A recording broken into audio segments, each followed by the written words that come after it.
4 menuju ke arah jembatan. Masih bermain di bagian pinggir kali ini para Jin. Bisakah dia mendapatkan pemain dari S2G yang sedang memberi lemparkan?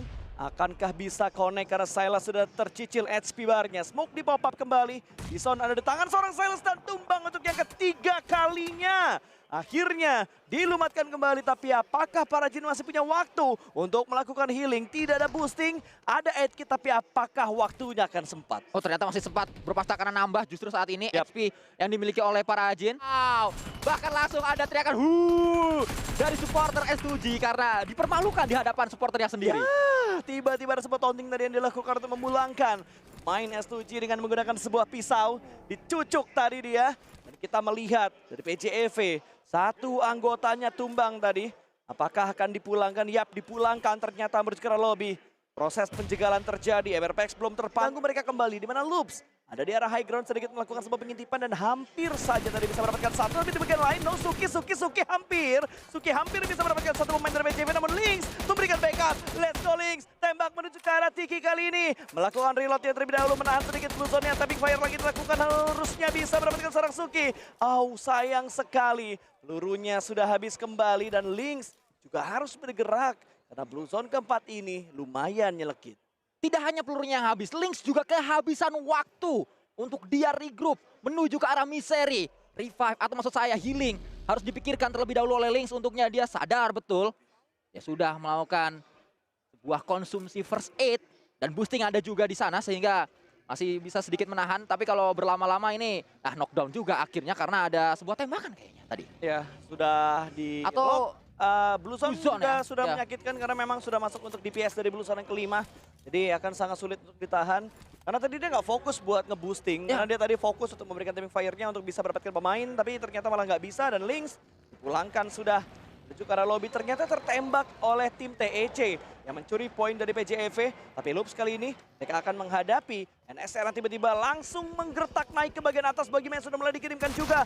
Bisakah Cardozin mendapatkan satu, bahkan dia ternyata malah bisa mendapatkan dua. Satu pemain lagi tertahan di bagian belakang. DBS dimainkan dan rata. Loops mega play memulangkan opa-opa. Dwencana dipulangkan menuju ke arah lobby. Ichi Nissan 3 orang, hanya butuh satu pemain Brazil untuk mendapatkan 3 pemain Korea tadi. 3 orang dengan DBS, tutor DBS dilakukan Cardozin di PMGC Grand Final. Yap, sementara kali ini Loops yang akhirnya mendapatkan sebuah boostingan poin 7. Eliminasi mereka kumpulkan. Setelah tadi mereka gagal mengumpulkan poin banyak di match yang pertama, mereka hanya mendapatkan 1 poin. Tapi kali ini sudah ada 7 eliminasi yang berhasil mereka kumpulkan. Tapi tentunya nice try untuk MRPX. Sudah dipulangkan, PJEV dari Indonesia masih bertahan dengan 2 anggota mereka yang harusnya menyisakan seorang Misery dan juga seorang Luxi. Tapi jaraknya cukup jauh bro, pasti ini yang membuat saya khawatir. Misery dan Luxi tidak berdekatan, mereka dipisahkan oleh STE. Ini dia Stalwart yang memisahkan keduanya.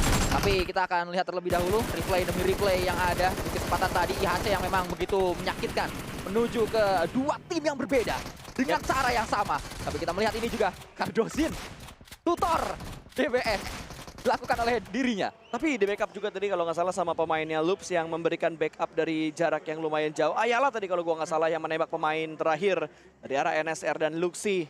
Punya PR cukup berat, last man standing untuk PJEV. Bisakah membawa placement yang lebih baik lagi? Kalau kayak gini menurut gua gimana caranya mereka bisa survive lebih lama daripada cari eliminasi? Ya keadaannya sudah sangat sulit, tinggal 1 orang terakhir. Dan di dekatnya ada pemain Stalwart ini yang menjadi bahaya. Utility sedang disiapkan oleh Sunan. Dilontarkan ke bawah sana. Alpha 7 sebagai pemuncak klasemen, inilah dia penantang-penantangnya untuk bisa mengkudeta posisi puncak. Tidak nyaman Pak. Lebih dahulu menuju ke arah yang berbeda. Karilo ketahuan tembakan dilakukan dengan sebuah barrel nampaknya dibuat turu seorang Karilo. Wah gila, weaponnya menyala-nyala ya. Memang kalau kita ngomongin PMGC kali ini skinnya benar-benar membuat kita kok pengen gitu Ya. kan. Kok gak pernah dapet yang kayak gini gitu kan. Itu yang membuat kita iri tentunya. Tapi dari arah 6-8 mereka sudah mulai mengejar poin kali ini. Menargetkan Alpha 7 yang ada di depan mereka. Masih mencari kembali berapa pemain-pemain yang ada di bagian bawah. Sebuah low toss akan dimainkan tipis. Dia tahu di bawah sana ada orang bakal langsung dilemparkan begitu saja, namun Senap berpindah ke tempat yang lebih aman. Tidak terkena damage sama sekali dari lemparan granat 6-8. Lihat dari arah yang jauh Yudo Lions lagi-lagi sampai late game Yudo Lions. Tapi late game kali ini lebih baik dibandingkan late game di Sunhawk tadi. Karena late game saat ini Yudo Lions sudah mendapatkan elimination dan mereka berani untuk keluar melakukan tembakan. Ini menjadi momok berbahaya juga untuk tim yang ada di peringkat atas. Karena diam-diam Adik Luk berhasil untuk memberikan sebuah tembakan demi tembakan. Iftar tadi yang dapat knockdown tapi Iftar langsung dibalaskan. Dia pun tumbang. Di sisi lain pemain dari EZSTE 3-3 dapat lagi, atau sanksi maksud saya. Dapat lagi dari tim Alpha 7 tadi, selesai sudah. Kita menyaksikan Top yang coba untuk melakukan tembakan. Iftar sudah ketahuan. Datang Sunan ingin mendapatkan Iftar. Ada balasan dari atas tapi Sunan juga punya batu. Yap. Masih berusaha mereka untuk bertahan, tapi Iftar sepertinya tidak bisa bertahan lebih lama lagi. Iftar sudah dipulangkan menuju ke lobby dan 6-8. Pergerakan mereka begitu meyakinkan untuk memberikan backup, tapi sayang sekali tadi tidak bisa memberikan backup. Sementara Stalwart masih berada di bagian atas. Mereka melakukan sebuah split. Sebuah kepercayaan dan komunikasi tingkat tinggi dilakukan oleh tim Stalwart kali ini. Nirs ditugaskan dirian dia.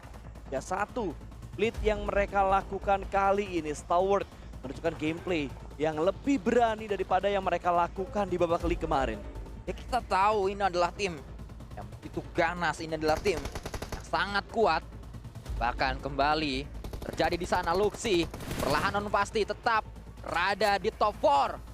Berapa placement yang bisa didapatkan oleh Luxi pastinya sangat membantu timnya, sangat membantu PJV untuk menambah poin karena 2 match dari segi elim tidak terlalu banyak. Tapi top 4 yang di antara ini diamankan oleh Luxi. Menurut gue adalah sebuah hal yang bagus, tapi 3-3 kembali lagi. Backline-nya kosong dan bisa mendapatkan satu. Olio ditumbangkan begitu saja. Ada tembakan dari bagian belakang dan 3-3. Dia bisa bertahan, tapi ternyata yang membuat dia knock adalah Blue Zone. Bukan tembakan backup dari seorang Adik Luk. Ya, masih ada 3 pemain aktif yang dimiliki oleh Yudo. Lebih dari cukup untuk bisa mendapatkan lawan-lawannya. Tapi masih dengan setup demi setup yang sedang dibangun. EZSTE tidak mudah, revive menjadi PR untuk tim yang satu ini. Sehingga 3 pemain saja yang harus maju. Keluk mulai terkena damage. Sunan. 1 pemain, Flex pun mulai ping HP-nya menandakan kalau mereka tidak baik-baik saja.